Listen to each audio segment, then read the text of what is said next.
Hi, my name is Vanzuck, but my friends at school nicknamed me the Broom. That may seem funny, but just wait until you know why. In high school, I was the slowest kid, somewhat like a Pentium processor, and that gave me some hard times with my classmates. And as if that wasn't enough, I had side problems. But even then, I sat back because my classmates said that there's where the best should be, so I did it. And that didn't help me much, neither me nor the teachers who always caught me copying from classmates' notebooks. And classmates always laughed at me because of that, and that always made me feel so ashamed. Because of the shyness that lived in me, on a certain day I blew my nose, so my classmates realizing that I was the unique in the group that was fearful, they ambushed me. They never invited me to their events, and when they did it, nobody wanted to be in the same group as me. I always felt awful because of that. I felt like I was a disgrace and abomination to everyone. But one day, to my happiness, we agreed to play football on a Saturday. But sadly, everything was a lie because they already combined with Maura, the most beautiful girl in the class, to provoke me.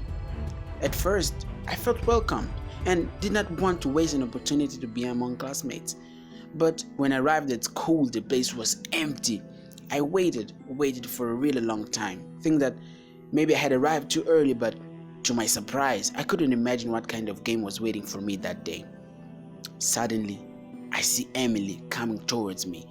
As always, the most exuberant of the class, she didn't walk, that girl paraded, and out of nowhere I found myself shivering like never before. And with the cold of that day, it was so hard for me to hide how I shivered. In the silence of the night, the only thing I could hear was my teeth chattering together. Emily's steps were light towards me. There was 2 meters to reach. I saw that there was no way for me to hide. I looked like a mouse when chased with a stick. I just needed a hole to hide in. Emily was the girl I liked. I liked her so much. And I even did her homework whenever she asked me. And when it was the day of her group doing the cleaning at school, I ended up doing it with her. I did anything for her, anything. I was very shy then, and I was very scared of being around girls. I trembled a lot, the words didn't come out of my mouth, and with Emily everything just increased. I was very shy then, really shy, and that day was my first time to be alone in front of Emily. My legs were shaking a lot, I couldn't speak, much less think. I just saw my feet fleeing, running away like a dream that made me wake up at the door of my house. My friends always did these kind of things to me. Maybe it was fun for them, and once they wrote love letters and signed with her name saying that I should leave my room clean for our meeting, and that is where the name Broom came from. Now you know.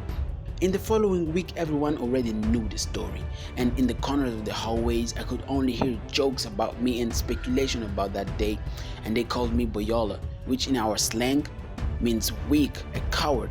They kept laughing at me and said that only a little guy, a coward, would run away from a woman. And my friends, seeing that my reputation was also getting to them, was affecting them, they decided to get away from me. So I was left with no friend.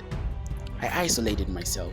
No one interacted with me, afraid of what people would think of them. And because of that, I started drinking. And when I drank, I noticed that I lost my shame. I was able to speak freely. There always had parties at my school that I would never decide to go then. But this time I went to the barber shop, changed my hair, replaced my glasses with lenses, went to the party, and everyone was paying close attention to me. I got the first girl. I found it was really simple to me, and I didn't even have to make much effort.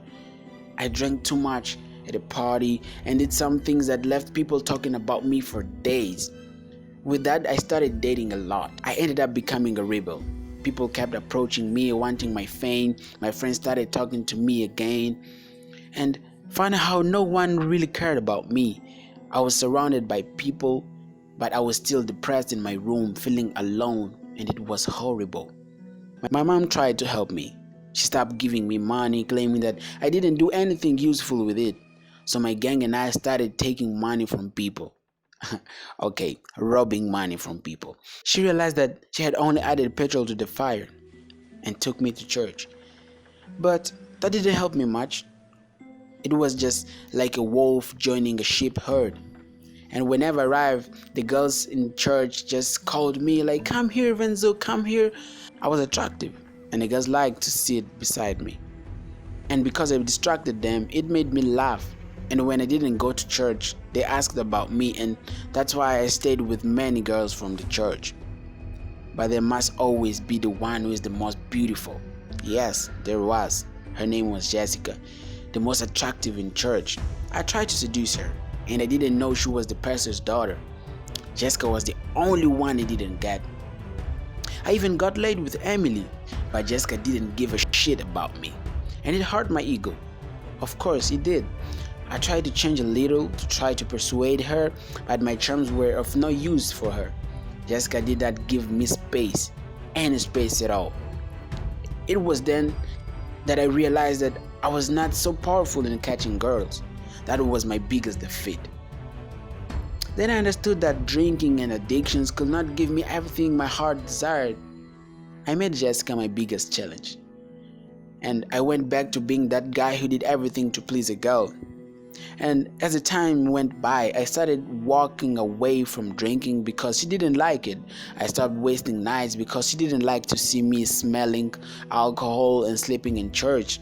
I stopped getting involved with other girls, fearing that maybe she would find out and never give me a chance. When I noticed, everything was changing around me. My friends had changed. The girl I had no longer cared about me. I lost everything. And I really lost everything for a girl who didn't even want to be with me. I was devastated to realize that it was all in vain. I returned home and was alone in my room and did not know that Jessica that day would come to accompany me. And when I left my room for a while, I saw her talking to my mom. I was very happy then, as if everything I had done was not in vain as I thought. We talked a lot and she was really happy with me. She was happy with my new me, and she said she needed to see if it was real, if I had really changed. She took her time and I proved to her that I really changed. And I was really happy to not have to pretend to be someone I was not.